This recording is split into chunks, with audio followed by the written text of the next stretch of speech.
It's of course yeah. So no, it's an institution, huh?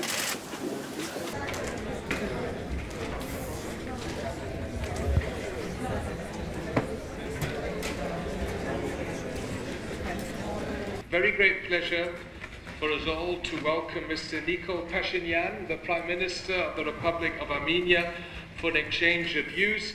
Prime Minister, welcome to our committee, or as you say in your language, if I'm correctly informed, Bari Galus. Welcome to Brussels, and I think we should really welcome the Prime Minister with a round of applause. It's an honor that he's here.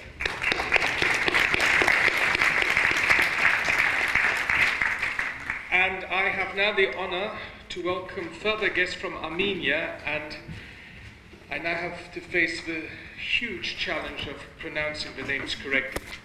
Sitting up here next to the Prime Minister is our Foreign Minister of Armenia, Mr. Manatsakian. Then we have the Deputy Prime Minister, Mer Grigorian. Welcome, Deputy Prime Minister. And the Minister for Education, Arag Harutyunyan. Also, welcome to all ministers, to the ambassador, to all other Armenian guests. Prime Minister, as I said, it's a real honor for us to host you here today. Following the warm welcome you gave us last year in Yerevan, when 9 members of this committee, including me as a chair, traveled to Armenia on the 18th of June. This visit followed the major developments that took place in your country in April and May, starting with large yet peaceful demonstrations and ending with you becoming the new Prime Minister on an anti-corruption and pro-reform agenda. Since then, in December last year, you won a large victory in the early parliamentary elections, and most importantly, our European Parliament observers, led by our colleague Heidi Hautala, reported that, quote, these elections were well organized with minimal irregularities and free of pressure on voters. As a result, public trust in the electoral process was high, unquote. So, I would like to congratulate you again. Thanks for visiting the European Parliament. The floor is yours, and afterwards we have hopefully an interesting debate with colleagues. And let me remind you that we need to conclude this meeting in about 55 minutes because we have a lot of votes then in front of us. Prime Minister, the floor is yours. Thank you very much, Chairman McAllister, distinguished members of the European Parliament, ladies and gentlemen. I am honored and privileged to address the Foreign Affairs Committee of the European Parliament. After the Velvet Revolution, it is the first opportunity for the Armenian Prime Minister to speak at the Foreign Affairs Committee. Hence, I would like to focus in particular on the fundamental changes that already happened and are currently taking place in my country. I will also speak about the challenges that we are facing today and about our goals and plans for the future. Distinguished colleagues, Armenia is currently undergoing changes which are unprecedented in their nature and magnitude, changes that are completely transforming our economic landscape. Last spring, a non-violent revolution occurred in Armenia. Armenian people, guided by the slogans of love, tolerance, and fraternity, stood up to protect their political rights and build a society in conformity with their ideals and values. They opted for democracy and pluralism, for justice and equality. They spoke against corruption and the political system based on a client-patron relationship.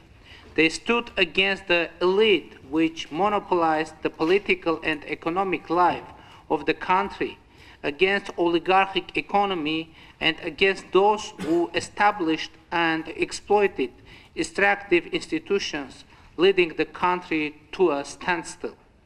Velvet Revolution restored democracy in Armenia.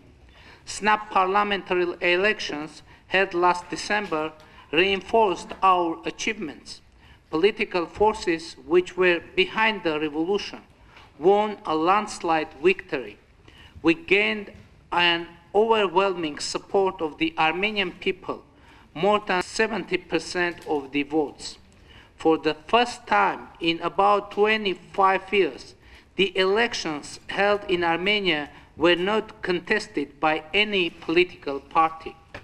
It is equally important to say that the recent election obtained the best possible assessment of the European observers who held them as a free, fair, and transparent.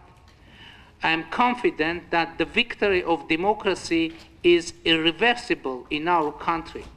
My confidence is based on the following premises. First, ideas of freedom and democracy have deep roots in the core values of our people. Armenia was one of the first countries where a nationwide popular movement arose against the former communist regime back in 1980s.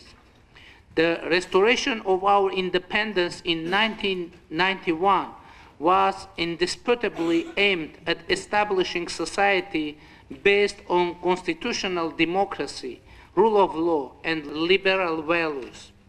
The distortion of democracy, which we witnessed in our country during the last 20 years, happened as a result of a deviation from the initially chosen path of democracy. It originated from a wrong and misleading interpretation of our traditional set of values and aspirations. Second, the democratic transformation in our society is based on a wide social demand coming from all layers of the Armenian society and the 6 million strong Armenian diaspora worldwide. This progressive process was born out of the will and aspiration of our people. Moreover, it had nothing to do with outside forces. It did not produce any tectonic shift in our foreign policy, nor originated any changes in our foreign policy strategy. Armenia remains committed to its foreign policy obligations and partners.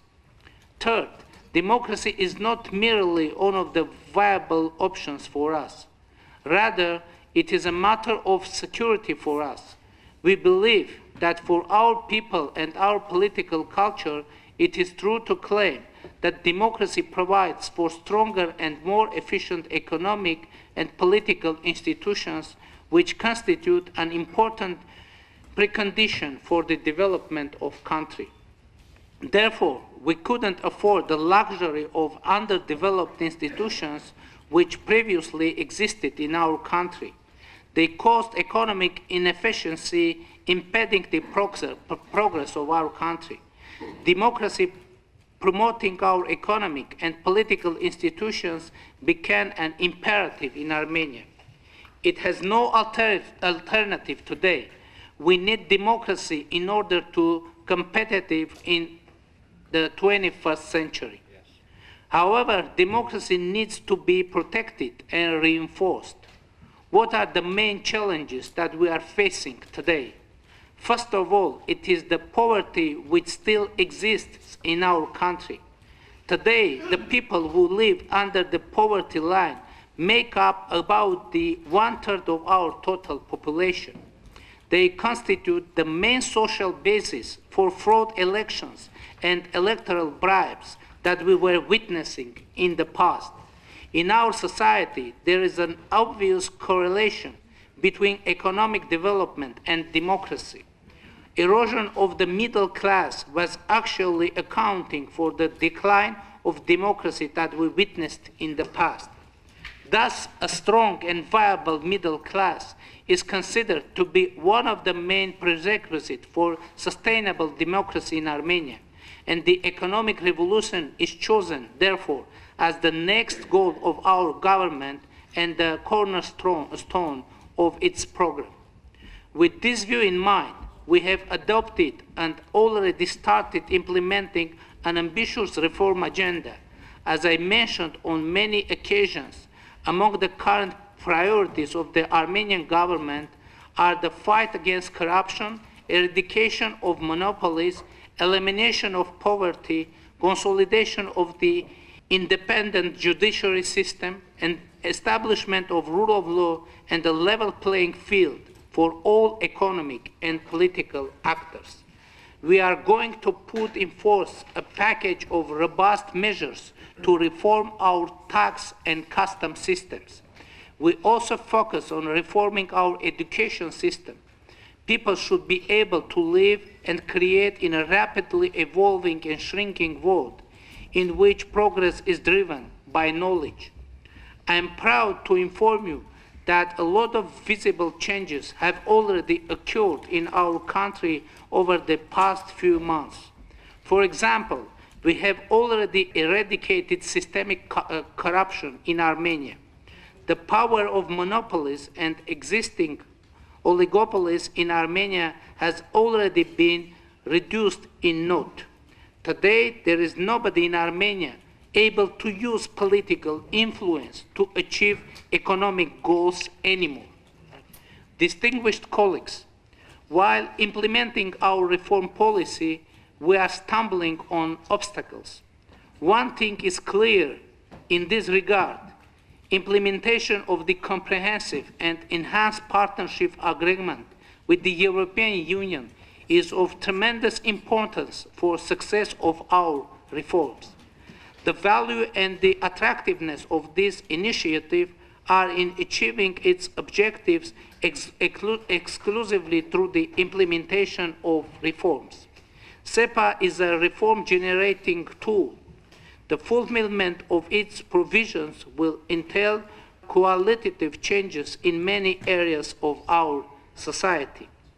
Taking this opportunity, I would like to assure you that the government of Armenia is resolute to take all necessary measures to implement the SEPA. We are determined to conduct an active and fruitful cooperation with the European Union in all areas of mutual interest. In this regard, I want to note that early ratification of SEPA by the EU member states is crucial for its complete entry into force and further enhancement in our bilateral relations. At this point, more than 1/3 of the member states have already ratified the agreement, and we are hopeful that in the near future, the rest will follow suit. On this matter, we very much count on the Parliament's support and your personal contribution. Within the context of our cooperation agenda, I would also like to mention the visa liberalization dialogue. Opening of the process will greatly contribute to the people-to-people contact and to our cooperation in general. Taking the opportunity, I would like to ask your support in promoting this case, given the fact that Armenia is consistently implementing all requirements on this issue. The financial and technical assistance of the European Union remains critically important for us. We need your support to make robust steps in implementing our reforms. It is obvious that an enhanced assistance of the European Union will help us move forward in a more resolute and decisive way. The wider the scope of the assistance, the faster and smoother the pace of our reforms. Distinguished colleagues, geopolitical and security risks that continue to mar the South Caucasus are the other challenges that we are facing today. They seriously undermine our reform potential. First, unresolved Nagorno-Karabakh conflict and the existing tension in our region create political risks which are significantly affecting the investment attractiveness of our country and the region as a whole. Second, arms race unleashed by our opponents pose additional difficulties for the region of South Caucasus. Today, Armenia has to allocate a large portion of its scarce resources to maintain the peace in the region. It is Armenia which actually bears the economic burden of keeping the existing balance and preventing another outburst of hostilities. Third, closed borders and the continuing transport blockade imposed on our country since early 1990s sharply reduces the possibilities of diversifying our economy. And finally, the sanctions against Iran are also having negative consequences on our economy, reducing the availability of one of two corridors connecting Armenia to the rest of the world. Esteemed member of the parliament, as I mentioned the Nagorno-Karabakh conflict, I would like to stress the constructive and balanced approach of the European Union toward this issue. It is our view that the international community should continue to support the peace efforts of the OSCE Minsk Group, especially by sending a clear message that the use of force is impermissible. We are confident that the path to the resolution of the conflict lies through the understanding of the need for the respect of the right of the people of Nagorno-Karabakh to self-determination. People of this mountainous region have lived in the de facto independence for more than 2 decades. There is a generation of young people there who cannot imagine any alternative to the independence. If we seek for a peaceful, just and lasting solution to the conflict, the people of Nagorno-Karabakh should be allowed to define their future by themselves. I am not representing the people of Nagorno-Karabakh. As the Prime Minister of Armenia, I only have the mandate of the citizens of Armenia, but not the Armenian population of Nagorno-Karabakh, who have their own constitution and form their own government. It is obvious for me that the peace process could produce a real progress only if the people of Nagorno-Karabakh have a seat at the negotiation table, only if the voice of the people of Karabakh is heard and taken into account. Distinguished members of the Parliament, it is our deep conviction that trust between the involved parties is one of the important prerequisites for the settlement of conflicts. This confidence can be reached through evolving dialogue and mutual understanding. We see the South Caucasus as a region where independent nations live in peace, solidarity, and cooperation. Indeed, in the modern world, closed borders are considered at least economic and political nonsense. The world is changing by the day, resulting in a greater interconnection and interdependence. New forms of dialogue, coexistence, and economic cooperation are needed in our region. Culture of dialogue, tolerance, and compromise should prevail over all differences and discrepancies existing in South Caucasus. Thank you for your attention.